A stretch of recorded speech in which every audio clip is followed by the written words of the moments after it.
Hello everyone, मैं निशा single आप लोगों का बहुत बहुत वेलकम करती हूँ अपनी इस वीडियो में। आपका बहुत बहुत स्वागत है। तो मैंने जो वीडियो बनाई थी आप लोगों ने बहुत पसंद की, बहुत सारे मुझे कमेंट आए, तो आप सभी का बहुत बहुत थैंक यू कि आपने वो वीडियो देखी और वहाँ से कुछ सीखा। और जो भी कमेंट आए थे, कई लोगों ने कुछ क्वेश्चन भी पूछे हैं, तो मैं पूरी कोशिश करूँगी कि जितनी मुझे नॉलेज है, जितनी मेरे में सामर्थ्य बुद्धि है, उसके हिसाब से मैं आप लोगों के क्वेश्चन का आंसर दे पाऊँ इस वीडियोज़ के थ्रू। तो चेतन जी ने मुझसे क्वेश्चन पूछा था कि सबकॉन्शियस माइंड के बारे में कुछ बताइए।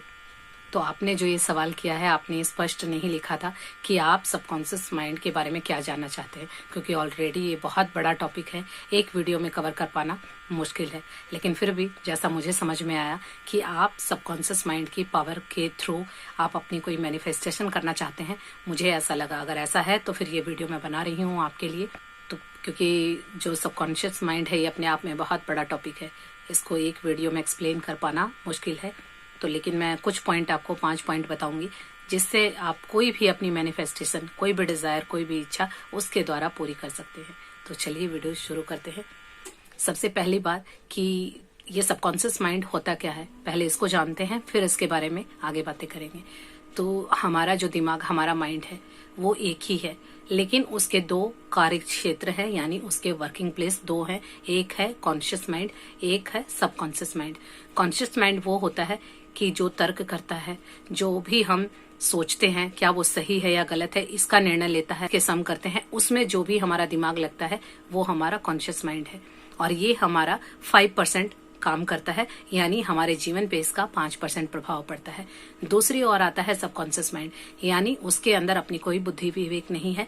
वो जैसा कॉन्शियस माइंड कहता है वो उसी के हिसाब से चलता है, यानी उसमें अपनी कोई बुद्धि नहीं है, वो अपने हिसाब से कुछ भी तर्क वितर्क नहीं करता। जैसा कॉन्शियस माइंड से फिल्टर होके चीजें आती हैं वो उसको एक्सेप्ट कर लेता है और उस पर काम करने लगता है। और उसके पास 95% पावर है हमारे जीवन को चलाने की। तो ये हमने बेसिक चीजें समझी हैं माइंड के बारे में। तो ये सबकॉन्शियस माइंड बहुत ही पावरफुल टूल है कि जिसके द्वारा हम अपने जीवन को बना भी सकते हैं और बिगाड़ भी सकते हैं। अगर हमें नहीं पता इसको कैसे यूज करना है तो अनजाने में हम इसको, अपने जीवन को बिगाड़ भी रहे होते हैं। आज मैं आपको 5 पॉइंट बताऊंगी जिससे आप कोई भी डिजायर इजिली मैनिफेस्ट कर सकते हैं इस सबकॉन्शियस माइंड की पावर को यूज करके। पहला पॉइंट है क्लियर गोल। आपको क्या चाहिए, ये लॉ ऑफ अट्रैक्शन में सबसे पहला नियम आता है कि आपको क्या चाहिए, ये स्पष्टता आपको होनी चाहिए, क्लैरिटी आपको होनी चाहिए कि आप क्या चाहते हैं। जो भी आप चाहते हैं बिल्कुल स्पष्ट और क्लियर होना चाहिए। ये जब जब लॉ ऑफ अट्रैक्शन की बात आती है तो ये पॉइंट सबसे पहले आता है कि आपकी जो भी डिजायर है हेल्थ में, तो आपको हेल्थ कैसी चाहिए, पर्टिकुलर अगर आपको वेट अगर चाहिए कि आपका वेट जितना आप चाहते हैं, आदर्श वजन कितना है, या आपका आइडियल वेट कितना होना चाहिए, या कोई आपकी सेहत में सुधार चाहते हैं, कोई बॉडी पार्ट ऐसा है जो अभी उसमें दिक्कत है या बीमारी है, तो वो आइडियल स्टेट क्या है, आप क्या चाहते हैं। जो भी चाहते हैं उसका बिल्कुल क्लियर होना चाहिए, स्पेसिफिक होना चाहिए। जितने क्लियर आप अपनी डिजायर, अपने सपनों को लेके होंगे, उतने ही अच्छे से आप आगे काम कर पाएंगे। स्टेप बाय स्टेप चलते हैं तो ही आप चीजों को अच्छे से कवर कर पाएंगे। तो पहले ही स्टेप में क्लियरिटी नहीं है तो आप उसको अच्छे से कवर नहीं कर पाएंगे। तो पहला स्टेप है आपका गोल, आपकी इच्छा, आपकी डिजायर क्लियर होना चाहिए, स्पष्ट होना चाहिए, स्पेसिफिक होना चाहिए। दूसरा पॉइंट है विजुअलाइजेशन। अब ये क्या होता है इसको मैं ब्रीफली बताती हूँ, क्योंकि अपने आप में ये बहुत बड़े बड़े वास्ट टॉपिक हैं, तो मैं पूरी कोशिश करूंगी कि आपको मैं अच्छे से समझा पाऊँ। तो जैसे ही हमने कोई सपना देखा, अगर आप जो भी चाहते हैं आपके डिजायर, तो उस डिजायर को अपनी एक स्क्रिप्ट लिखिए कि आप चाहते क्या है, एक तस्वीरों के फॉर्म बनाइए। एक एग्जांपल लेते हैं कि अगर आपको किसी पर्सन से अपना रिश्ता अच्छा करना है, मान लीजिए आपकी फ्रेंड है और आपका उनका अभी रिश्ता अच्छा नहीं चल रहा है, तो आप चाहते हैं कि आपका उनके साथ रिश्ता अच्छा हो जाए। तो इस उदाहरण से देखते हैं कि कैसे विजुअलाइज करना है। तो पहले आप देखेंगे कि आपकी फ्रेंड कैसे दिख रही है और आप उनसे कैसे बातें कर रहे हैं। अगर आपका रिश्ता अच्छा हो गया तो आप उनसे कैसे बातें करेंगे, क्या बोलेंगे, वो आपको क्या बोलेंगे। इस तरह से आप दोनों जिस तरह से बातें करेंगे, कहीं घूमने जाएंगे, क्या आप एंजॉय करेंगे, कहाँ आप घूमने जाएंगे, कैसे एक दूसरे के साथ उन पलों को बिताएंगे जब आपका रिश्ता अच्छा हो जाएगा। तो इस तरह से एक छोटी सी स्क्रिप्ट हो गई। अब इसको आप एक मूवी की तरह बनाएंगे। जैसे हम मूवी देखते हैं तो उसमें जो पिक्चर है वो फ्लैशबैक में चलती रहती है, इसी तरह से आपको भी ये तस्वीरें, ये पिक्चर फ्लैशबैक में चलानी है, यानी सारी तस्वीरों को कनेक्ट करना है। जैसे आप जैसे मैंने बोला अगर लिख लेंगे तो ये आपके दिमाग में, क्योंकि हमारा जो ब्रेन है वो पिक्चर यानी फोटो की लैंग्वेज को समझता है। तो जैसे ही हम उसको एक स्क्रिप्ट, एक मूवी दिखाते हैं, विजुलाइज करते हैं आंखें बंद करके, आपकी फ्रेंड आपको मिल रही है, वो आपसे बातें कर रही है, आपका दोनों की जो टॉपिक है वो सेम है, आप दोनों बहुत इंजॉय कर रहे हैं, हंस रहे हैं, आपके फेवरेट रेस्टोरेंट में गए हैं या कहीं फेवरेट जगह पे घूमने गए हैं, दोनों बहुत इंजॉय कर रहे हैं। तो जब आप इस तरह से उस स्क्रिप्ट को मूवी की तरह देखेंगे तो आपको वो समझ में नहीं आएगा आपके ब्रेन को कि वो रियलिटी है या फेक है, क्योंकि आपके ब्रेन को नहीं पता कि सच और झूठ क्या होता है, क्योंकि आपका सबकॉन्शियस माइंड नहीं समझ पाता है कि सच झूठ क्या है। वो सिर्फ उसको सच बनाने में लग जाता है जो भी आप उसको इन्फॉर्मेशन देते हैं।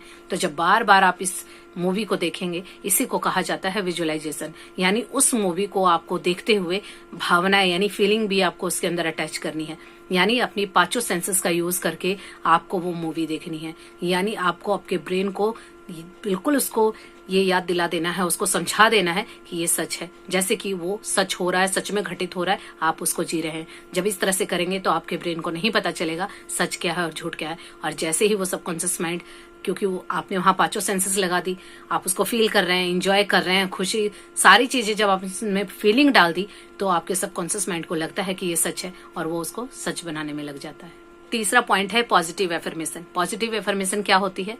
जो भी आपकी इच्छा चाहत है उसके लिए सकारात्मक वाक्य, यानी पॉजिटिव एफर्मेशन। जो भी आपकी इच्छा है वही अपने आप में एक एफर्मेशन है। लेकिन इच्छाओं को हम कैसे बोलते हैं कि मुझे ये चाहिए, यानी मेरे दोस्त से मेरा रिश्ता अच्छा हो जाए। तो यहाँ क्या हो गया? Question mark. इसका मतलब पता चल रहा है कि अभी नहीं है। और इसी को हम पॉजिटिव एफर्मेशन में कन्वर्ट करते हैं। तो हम बोलते हैं, क्या बोलेंगे कि मेरी दोस्त से मेरा रिश्ता अच्छा हो गया है, हमारे संबंध बहुत अच्छे हैं। जब हम इस तरह से बोलते हैं तो एक हमारे दिमाग में एक सिग्नल जाता है पॉजिटिविटी का, यानी हम जो बोल रहे हैं उसे लगता है कि सच में ये हो गया है। तो इसे कहा जाता है पॉजिटिव एफर्मेशन।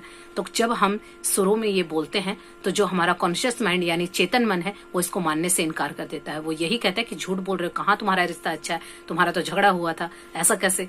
लेकिन जब हम इस बात को बार बार रिपीट करते हैं, रात को सोने से पहले और मॉर्निंग में सुबह उठते के साथ, यानी सुबह सुबह उठते के साथ जब आप उसी एफर्मेशन को बार बार बोलते हैं कि मेरी दोस्त के साथ मेरा रिश्ता बहुत अच्छा है, हमारे संबंध बहुत अच्छे हैं, जब ये बार बार आप बोलेंगे तो जैसे ही चेतन मन धीरे धीरे जब आप इसको रिपीट करते जाएंगे तो चेतन मन से फिल्टर होकर ये एफर्मेशन आपके सबकॉन्शियस माइंड में यानी अवचेतन मन में चली जाएगी और वो इसको रियलिटी बना देगा।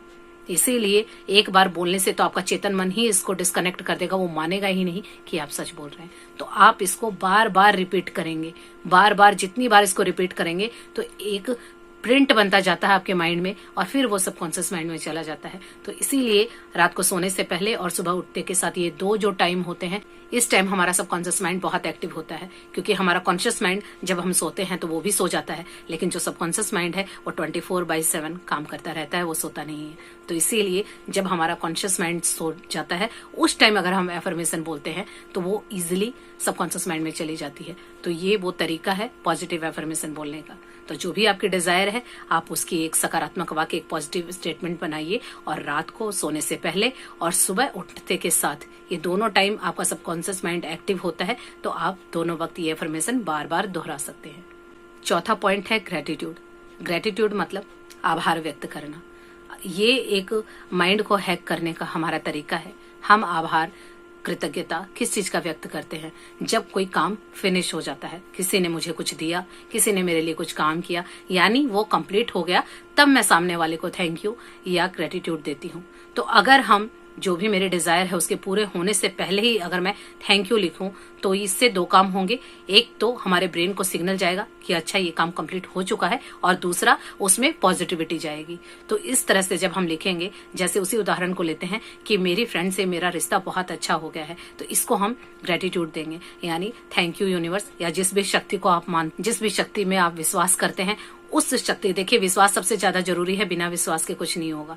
अगर जो लोग विश्वास नहीं करते हैं लेकिन लॉ ऑफ अट्रैक्शन की टेक्निक को यूज करते हैं तो उनके लिए ये काम नहीं करती, क्योंकि हम पत्थर में भी भगवान को मानते हैं, विश्वास करते हैं, तो हमें वहां भी भगवान नजर आता है। तो सारी जो ये स्ट्रक्चर है सारा विश्वास पे टिका हुआ है। तो विश्वास करना होगा, विश्वास करेंगे तभी ये चीजें काम करेंगी। तो आप जिस भी शक्ति में विश्वास करते हैं आप उनके लिए थैंक यू लिख सकते हैं, जैसे कि थैंक यू यूनिवर्स, मेरी फ्रेंड से मेरा रिश्ता इतना अच्छा हो गया, इसके लिए आपका बहुत बहुत थैंक यू। तो जब आप इस तरह से ग्रेटिट्यूड करते हैं तो यहाँ 2 काम होंगे। एक तो आपके जो ब्रेन को पॉजिटिव सिग्नल जाएगा कि आप सकारात्मक हो गए हैं, और जैसे जैसे आपके सबकॉन्शियस माइंड में सकारात्मकता भरती है तो वो हर टाइम पॉजिटिव चीजों को आपके पास लाने का काम करता है। और दूसरा, जब आप ग्रेटिट्यूड करते हैं तो उसको सिग्नल जाता है कि उसको पता चलता है कि लग रहा है कि आपका रिश्ता आपकी फ्रेंड के साथ सही हो गया, क्योंकि आप थैंक यू बोल रहे हैं। और नॉर्मली थैंक यू आप तभी बोलते हैं जब आपका काम फिनिश हो जाता है। तो इस तरह से हम अपने सबकॉन्शियस माइंड का यूज करके अपनी कोई भी चाहत और डिजायर पूरा कर सकते हैं। तो इस तरह से आपकी जो भी इच्छा है उसको आप ग्रेटिट्यूड के द्वारा पूरा कर सकते हैं। 5वां पॉइंट है मेडिटेशन। मेडिटेशन का अर्थ होता है ध्यान। ध्यान का मतलब है कि जब आप बिल्कुल शांत हो जाते हैं और आपका जो चेतन मन शांत हो जाता है, क्योंकि जब हम ध्यान करने बैठते हैं तो विचारों को शून्य करते हैं, सांसों पे ध्यान देते हैं। तो जैसे ही हम अपनी सांसों पे फोकस करते हैं तो हमारे विचार यानी कॉन्शियस माइंड धीरे धीरे सेटल डाउन होने लगता है। और जैसे ही चेतन मन हमारा शून्य होता है तो जो सबकॉन्शियस माइंड है वो एक्टिव हो जाता है। इसको ऐसे समझते हैं कि सबकॉन्शियस माइंड राजा है और जो चेतन मन यानी कॉन्शियस माइंड है वो उसका गेट कीपर है, यानी दरवाजे के ऊपर खड़ा रहता है। तो जब तक किसी को सबकॉन्शियस माइंड के पास अपनी बात पहुंचानी है, क्योंकि हमें पता है कि जैसे ही सबकॉन्शियस माइंड को हम बोलेंगे वो हमारे लिए उस विचार को रियलिटी कर देगा। लेकिन ये कब होगा? पहले उसके पास जाना होगा। तो जो ये गेट कीपर है, ये कॉन्शियस माइंड है, ये हमें अंदर जाने ही नहीं देता है।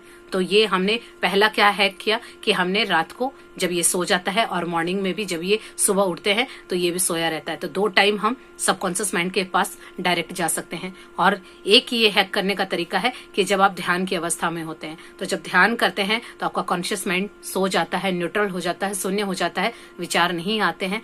तो आपका सबकॉन्शियस माइंड उस टाइम एक्टिव होता है।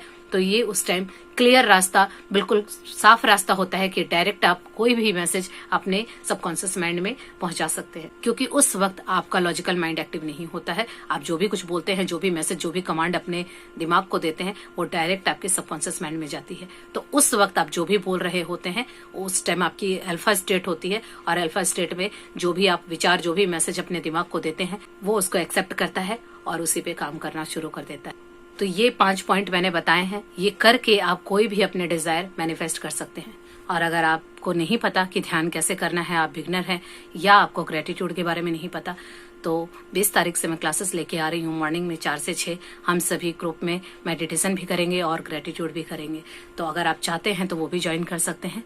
वहाँ पे सिखाया जाएगा कि कैसे मेडिटेशन करना है। ये 21 डेज का कोर्स है जो 21 दिन तक हम इंटेंस ग्रेटिट्यूड करेंगे और 21 दिन तक हम ध्यान करेंगे। तो अगर आपको जानना है या सीखना है तो आप ज्वाइन कर सकते हैं, और अगर आप खुद करने में कंफर्टेबल है तो आप खुद कर सकते हैं। तो ये 5 चीजें अगर आप अप्लाई करते हैं तो आप अपने जीवन में कोई भी चीज, कोई भी सपना मैनिफेस्ट कर सकते हैं। तो आई होप आप लोगों को समझ आ गया होगा, और जिनका जो प्रश्न था शायद मैंने सही से जवाब दिया हो, तो आप बताइएगा कि आप यही जानना चाहते थे या आप लोगों का और भी कोई प्रश्न है तो आप कमेंट कर सकते हैं। मैं सभी के कमेंट्स पढ़ती हूँ और पूरी कोशिश करती हूँ कि सभी के जवाब दे पाऊं। और अगर कुछ ऐसा प्रश्न है कि आप कुछ जानना चाहते हैं तो वो भी कर सकते हैं। अगर मुझे उसके बारे में पता होगा तो जरूर मैं आप लोगों के साथ शेयर करूंगी। तो वीडियो में यहाँ तक बने रहने के लिए आप सभी का बहुत बहुत धन्यवाद। Thank you so much.